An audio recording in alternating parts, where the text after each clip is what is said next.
신앙생활 하는 게 예전 같지 못하다. 이런 말 하는 분들이 많이 있습니다. 제가 우리 동기 목사님들을 만나도 또 우리 선배 목사님들을 만나도 늘 하시는 말씀 중에 하나가 목회하는 것이 예전만 못하다. 이런 말씀을 많이 하고 있습니다. 여러분, 신앙뿐만 아니라 우리의 삶 전반적인 것들을 보아도 사실 예전만 못한 것들이 많이 있어요. 그래서 예전에 저희가 어렸을 때 그때를 그리워하면서 고향도 그리워하고 친구도 옛 친구를 좀 그리워하고 옛날에 살았던 것들을 그리워하는 줄도 모르겠습니다. 자, 오늘 본문의 말씀도 그런 말씀이 소개되고 있어요. 오늘 본문 1절의 말씀을 보면 아이 사무엘이 엘리 앞에 여호와를 섬길 때에 여호와의 말씀이 희귀하여 이상이 흔히 보이지 않았더라. 자, 여기서 여호와의 말씀이 희귀하고 이상이 흔히 보이지 않았더라. 이 말씀이 뭡니까? 오늘 이 본문이 쓰여진 시대가 어느 시대라고 그랬어요? 사기의 마지막 시대. 그런 말씀을 드렸잖아요. 그러니까 이 사사기 400년 이전에는 어떤 시대였다는 걸 알 수 있어요? 모세의 시대였어요. 모세가 이스라엘 백성들을 인도해낼 때 구름 기둥으로 인도했어요. 하나님이 눈에 보이는 거예요. 하나님의 임재가 눈에 보였고 홍해를 가르고 아말렉을 이기고 만나가 떨어지는 그 이상이 보이는 시대였다. 이거예요. 그러니까 모세의 시대와 같지 않고 왜 이 시대에는 말씀이 없습니까? 왜 이 시대에는 기적이 없습니까? 여호수아 시대, 태양아 멈추어라 그러면 태양이 멈출 정도로 기적이 있었던 시대였어요. 하나님의 이 전쟁 앞에 백전 승리했던 그런 삶을 살았어요. 사사기요, 무슨 시대입니까? 12사다가 반복적으로 그냥 어려움이 당하고 힘든 일이 당하면 사사가 일어나고 또 어려움이 있고 반복되는 그런 시대를 살았다는 거예요. 그래서 그 시대의 사람들이 예전 일을 생각하면서 이렇게 얘기하는 거예요. 예전에는 좋았는데, 예전에는 하나님의 말씀이 들렸는데, 예전에는 하나님의 기적이 들렸는데, 여러분 오늘날 우리도 동일한 거예요. 예전에 정말 내가 젊었을 때는, 청춘이 할 때는, 앞에 뜨거울 때는 하나님의 말씀이 불같이 내게 임했는데 왜 지금 나에게는 하나님의 말씀이 들리지 않고 왜 지금 나에게는 하나님이 나에게 베풀어 주셨던 은혜가 메말랐는가? 어찌 보면 오늘 이 시대를 살아가는 오늘 우리에게나 이 지금 사무엘 시대의 사람들이 살았던 그 시대의 사람들이나 공통적으로 지금 하고 있는 질문이 뭐냐면 왜 지금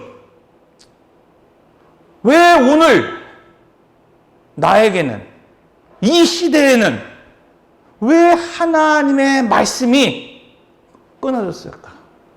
왜 나에게는 하나님의 은혜가 메말랐을까? 이것이 바로 오늘 우리의 궁금증이라는 겁니다. 자, 그런데 오늘 본문의 말씀을 보면 이렇게 말씀이 희귀하고 이상이 흔히 보이지 않는 그 시대에 하나님이 누구를 찾아가셨냐 하면 사무엘을 찾아가셨어요. 그리고 사무엘을 부르셨다. 이렇게 말씀하고 있습니다. 여러분, 성경에서 말하고 있는 것처럼 하나님의 말씀이 희귀하여 들리지 않고 그 이상이 보이지 않는 그 시대에 어떻게 이런 일이 일어날 수 있었을까요? 아무에게도 하나님의 말씀이 들리지 않고 어떤 사람에게도 하나님의 이상이 보이지 않는 그 시대에 어린 사무엘에게는 왜 하나님이 나타나셨을까? 여러분, 이걸 알아야 된다는 겁니다. 자, 오늘 본문 3장 3절의 말씀을 함께 보겠습니다. 사무엘 상 3장 3절 우리 함께 있습니다. 시작. 하나님의 등불은 아직 꺼지지 아니하였으며 사무엘은 하나님의 궤에 있는 여호와의 전 안에 누웠더니, 우리가 레위기를 배우면서 성소 안에서의 삶, 그 가장 중요한 것 세 가지를 말씀을 드렸어요. 첫째, 등잔을 관리해야 됩니다. 두 번째, 양식을 관리해야 됩니다. 세 번째, 분향단을 관리해야 됩니다. 이 세 가지를 관리할 때 하나님과 교제하는 삶을 살아갈 수 있습니다. 그런 말씀을 드렸거든요. 여러분, 등불을 관리하기 위해서 불이 꺼지지 않게 해야 된다. 이렇게 말하고 있어요. 두 번째, 기름을 준비해야 됩니다. 세 번째, 불똥을 관리해야 됩니다. 이것이 등잔을 관리하는 삶입니다. 그런 말씀을 드렸거든요. 여러분, 오늘 본문의 말씀에서도 바로 이 말씀을 분명하게 하고 있어요. 어린 사무엘이 성소에 있으면서 지금 하나님의 등불은 꺼지지 않았다는 거예요. 여러분, 엘리마저도 잠들었어요. 엘리마저도, 그 제사장마저도 어떻게 했어요? 눈이 어두워졌어요. 분별력을 잃었어요. 성소에 불이 꺼졌단 말이에요. 그런데 아직 불이 꺼지지 않았어요. 왜 그래요? 등불을 관리하는 사람이 있었다는 거예요. 기름을 준비한 사람이 있었다는 겁니다. 여러분, 이 시대가 아무리 어두워서 하나님의 말씀이 희귀하여 들리지 않는 시대를 오늘 우리가 살아간다 할지라도, 이상이 보이지 않아서 하나님 앞에 기도해도 기적이 일어나지 않는, 은혜가 끊긴 그 시대를 오늘 우리가 살아간다 하더라도 등불이 꺼지지 않은 인생, 기름을 준비한 인생은 하나님이 찾아오신다는 거예요. 하나님이 부르신다. 이것이 오늘 우리에게 주는 말씀입니다. 그러므로 여러분, 시대를 탓하지 마십시오. 시대가 악하다고. 이 시대는 말씀이 없는 시대라고. 아니요. 하나님 지금도 말씀하고 계십니다. 하나님 지금도 오늘 우리에게 은혜를 베풀어 주십니다. 누구에게? 말씀이 지금 희귀한 그 시대에 기름을 준비한 사람들에게 찾아오고 계신다는 거예요. 자, 그런데 이상한 게 있어요. 하나님이 지금 말씀하고 계셔요. 하나님이 사무엘을 부르고 계시는데 이상한 게 있어요, 여러분. 본문을 읽으면서 이상한 점 하나 찾지 못하셨어요? 사무엘을 하나님께서 몇 번을 부르시냐면 4번을 부르시는 거예요. 사무엘아, 사무엘아. 성전에서 잠들고 있는 거예요. 어린 그 아이가. 지금 그 요세푸스에 의하면 이때 사무엘의 나이가 12살 정도 됐다래요. 초등학교 5학년 요 정도인가요? 6학년인가요? 그 정도 나이 된 아이예요. 그 아이가 지금 깨어 있는 거예요. 영혼이 깨어 있고 그 성소에서 다 누워 있는데 그때 어떻게 해요? 사무엘을 부르는 거예요. 사무엘아, 사무엘아. 잠자다가 벌떡 일어나서 지금 엘리에게로 달려갑니다. 엘리가 내가 부른 게 아니야. 잘못 들었을 거야. 다시 자. 6절, 7절에서도 3번에 걸쳐서 사무엘을 하나님께서 부르시는 거예요. 그런데 이상한 점이 있어요. 사무엘이라고 하는 이름은 불렀어요. 잠자는 영혼을 흔들어 깨웠어요. 그런데 뭔가 말씀하시지는 않으신다는 거예요. 자, 그때 엘리가 사무엘에게 이렇게 얘기합니다. 사무엘아, 다시 자리로 돌아가라. 그리고 다시 너를 부르거든 너는 이렇게 말하라. 여호와여 말씀하옵소서. 주의 종이 듣겠나이다. 여러분, 하나님께서 왜 오늘 우리를 부르시고 잠자는 나의 영혼을 막 흔들어 깨우시고 오늘 우리로 하여금 일어나라 말씀하셨는데 왜 오늘 우리에게 중요한 말씀을 하지 않았을까요? 여러분, 바로 순종하는 자세가 없기 때문이라는 겁니다. 왜 이 시대에 하나님의 말씀하시지 않을까요? 왜 오늘 우리에게 하나님이 말씀하지 않을까요? 그것은 이 시대의 사람들이 하나님의 말씀 앞에 순종할 자세를 가지고 있지 않기 때문에 그런 거예요. 왜 하나님 이전에는 말씀하셨는데 왜 지금 내게 말씀하지 않을까요? 왜 오늘 나에게 말씀하지 않을까요? 하나님, 말씀하여 주옵소서. 주의 종이 듣겠나이다. 이 순종의 마음이 없다는 거예요. 일단 내가 원하는 것만 말씀해달라는 거예요. 내가 바라는 것만 응답해달라는 거지. 주의 종이 듣겠습니다. 순종하는 마음이 없기 때문입니다. 여러분 생각해 보십시오. 엘리는 대제사장이었고 그 아들 홈리와 비니아스는 제사를 집례하는 실제 제사장들이었어요. 근데 왜 이 시대에, 이 말씀이 끊어진 그 시대에, 이상이 보이지 않는 그 시대에 하나님은 엘리를 부르지 아니하시고 홈리아스를 부르지 아니하시고 왜 어린 12살밖에 안 되는 이 사무엘을 하나님 부르셨을까요? 그것은 엘리가 하나님의 말씀을 순종하지 않았기 때문입니다. 홈리와 비니아스 두 아들, 그들의 악행을 보고 엘리가 꾸짖었을 때 그는 부모의 말에 순종하지 않았기 때문입니다. 그러나 지금 보십시오. 어린 이 사무엘은 곤히 잠든 거예요. 여러분 생각해 보세요. 그 깊은 밤 곤히 자고 있는데 누가 나를 흔들어 깨우는 거예요. 얼마나 승질 나겠습니까? 근데 한 번도 아니라 4번에 걸쳐서 흔들어 깨우는 거야. 사무엘아, 사무엘아, 일어나라는 거예요. 그런데도 한 번의 불평이 없이 순종하고 있는 것을 보게 됩니다.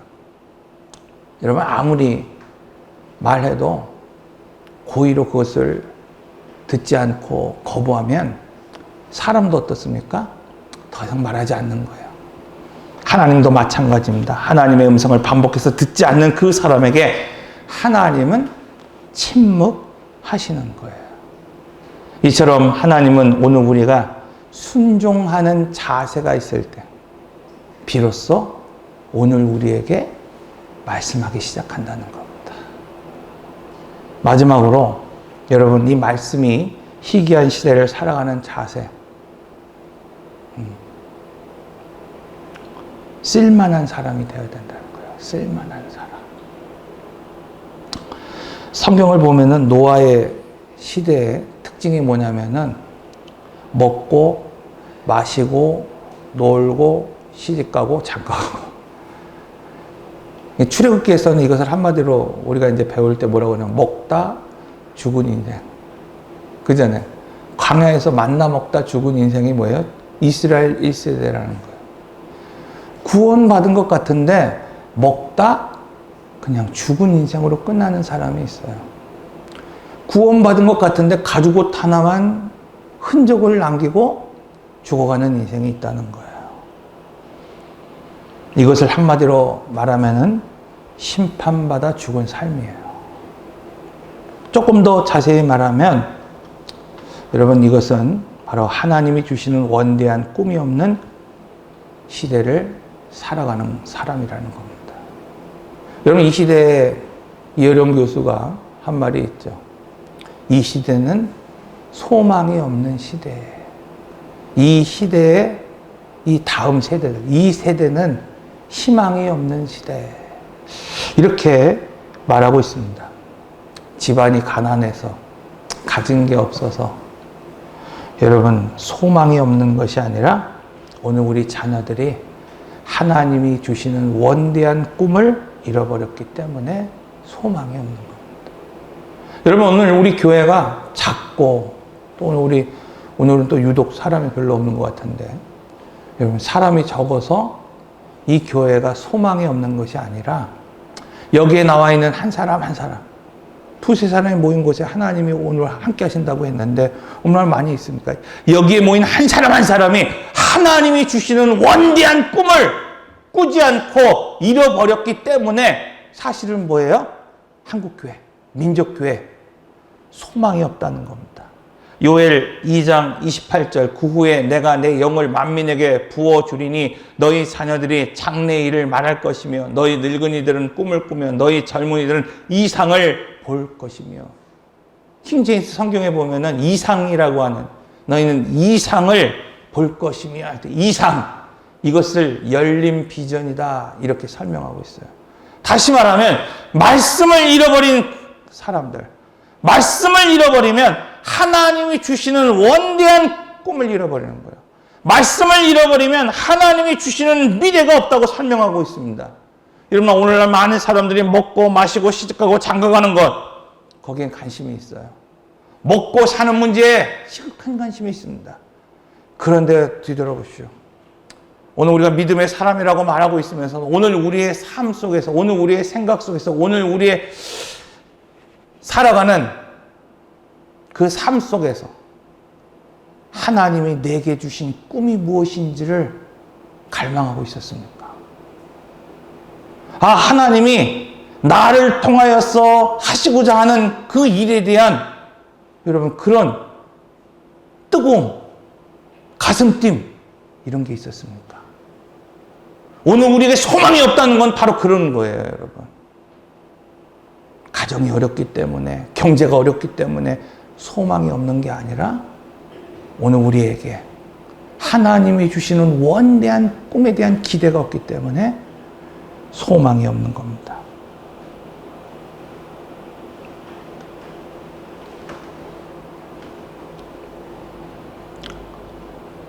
다시 말하면 하나님이 쓰려고 하더라도 앞서서 말씀드린 것처럼 쓸만한 그릇이 없는 거예요.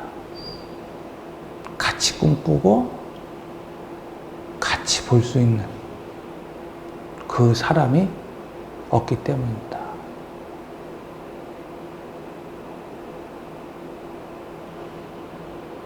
큰 집에는 금과 은 그릇뿐만 아니라 나무와 질그릇도 있어 귀하게 쓰는 것도 있고 천이 쓰는 것도 있나니 그러므로 누구든지 자기를 깨끗하게 하면 하나님의 나라를 볼 것이며 누구든지 자기를 깨끗게 하면 그때 비로소 뭐예요? 귀히 쓰는 그릇이 될 것이다. 하지만 하나님이 부르실 때 말귀를 알아듣는 사람이 없는 거예요. 순종할 수 있는 사람이 없는 겁니다. 만약 이 시대에 하나님께서 사무엘과 같은 방법으로 여러분 부르신다고 한다면 거기 자고 있는데 평안하다, 평안하다, 평안하다 거기 잠들어 있는데 사무엘아, 사무엘아 흔들어 깨우는 거예요. 한 번도 아니고 또 피곤해서 잠들면 또 깨우시는 거예요. 4번이나 반복합니다. 이렇게 4번이나 불러 우리를 깨우실 때 원망하지 않고 불평하지 않고 순종할 사람이 몇이나 있겠습니까? 엘리야는 오늘 우리와 같은 성정의 사람이라고 말하고 있습니다. 그렇다고 한다면 그가 기도의 능력, 기도의 응답을 받은 이유가 어디에 있을까? 야고보서 5장 17절에서 18절 말씀입니다. 엘리야는 우리와 성정이 같은 사람이로되 그가 비가 오지 않기를 간절히 기도한즉 3년 6개월 동안 땅에 비가 오지 아니하고 다시 기도하니 하늘이 비를 주어 땅이 열매를 맺었느니라. 아멘. 여러분 갈멜산에서 지금 이 엘리야가 하나님이 약속하신 말씀을 믿고 기도하는 거야. 넌 기도하라. 내가 비를 내리리라. 엘리야가 사환에게 말합니다. 나는 땅에 엎드려 무릎에 얼굴을 넣어서 내가 기도할 테니 너는 올라가 보라는 거예요. 사환이 올라가 봅니다. 근데 비 올 기미가 없는 거예요. 그때에 다시 그 사환에게 말합니다. 7번까지 올라가라. 여러분 엘리야는 오늘 우리와 같은 사람입니다. 그런데 그게 중요한 게 있어요. 하나님이 말씀하시면 그대로 하실 것이라고 하는 이 말씀을 믿고 7번까지 기도했다는 거예요. 손바닥만한 구름이 비칠 때까지 기도했다는 거예요. 여러분 3년 6개월 동안 비가 오지 않고 은혜가 끊어진 그 시대에 우리와 같은 성정을 가진 엘리야, 하나님의 말씀에 순종함으로 말미암아 비가 내렸다는 거예요. 왜 기도의 응답이 되지 않느냐고, 왜 오늘 우리에게는 은혜가 내리지 않느냐고, 왜 이 시대에 하나님은 나의 기도에 응답하지 않느냐고 여러분 말하지 마십시오. 하나님 지금도 말씀하고 계십니다. 지금도 은혜를 내려주십니다. 지금도 오늘 우리에게 은혜를 부어주십니다. 누구에게? 기도의 불을 꺼트리지 않는 자를 찾아오시고, 하나님 말씀하여 주옵소서. 주의 종이 듣겠습니다. 순종할 자세를 가진 사람에게 하나님 말씀하시고, 깨끗하여 하나님의 나라를 보고 깨끗하여 그 주인이 쓰기에 합당한 사람이 될 때 하나님께서 뭐예요? 그를 불러 사용하신다는 겁니다. 정말 오늘 우리가 하나님 앞에 쓰임받고 싶습니까? 여러분, 그렇다고 한다면 순종하는 법을 배우십시오. 잠자는 나의 영혼을 흔들어 깨울 때 짜증내지 말고, 하나님, 주의 종이 듣겠습니다. 말씀하여 주옵소서. 그때 하나님이 오늘 우리에게 말씀을 주시고, 그때 하나님 오늘 우리를 쓰실 줄로 믿습니다. 기도하겠습니다.